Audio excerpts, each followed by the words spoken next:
Condition যতই ভালো হোক, সাকমেদি যতই ভালো পারফরমেন্স করুক, অ্যাজ এ টিম যখন আমি লিডার টিম বানাবো, আমি চেষ্টা করবো সার্ফেসটার উপর চিন্তা ভাবনা করবো। যদি আমি মনে করি সার্ফেস বলিং ফ্রেন্ডলি হবে, ডেফিনেটলি সব ম্যাচ সাকমেদি খেলা।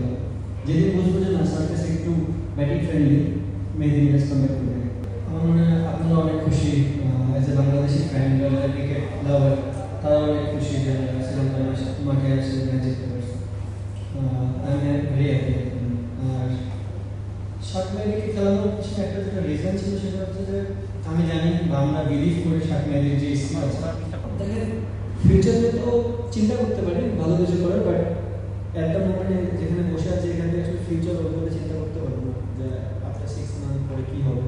আমার মনে হয় পার্টিকুলার সিরিজে আমরা চিন্তা করি। আর আমরা সবাই জানি শ্রীলঙ্কায় যখনই আমরা ক্রিকেট খেলতে আসি, দুইটা ব্যাক টু ব্যাক যে টি-20 হয়েছে দামোদর এবং ক্যান্ডি, মোটামুটি ব্যাটিং ফ্রেন্ডলি ছিল। আমরা এটাও জানি এখানে যখন খেলতে আসবো এটা ব্যাটিং ফ্রেন্ডলি হবে না, খুব একটা একটু উইকেট হেল্প থাকবে, বাট নো ডাউট যেভাবে আমরা ব্যাটিং করেছি তাতে মনে হয়নি যে উইকেটে কোনো হেল্প ছিল, বাট আসলে হেল্প ছিল উইকেটে।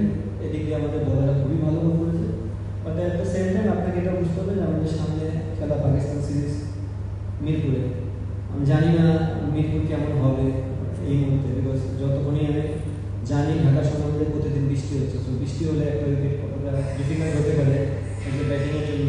সো চেষ্টা করবো আমরা ওখানে ভালো ক্রিকেট খেলার, এবং যদি ব্যাটসম্যানের কখনো ফেল হয় ওখানে হতেই পারে, হওয়াটাই স্বাভাবিক।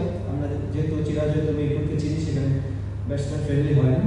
যদি এরকম হয় এটা হতাশ হওয়ার কিছু হবে না, বাট যে জায়গা থেকে চেষ্টা করবো 100%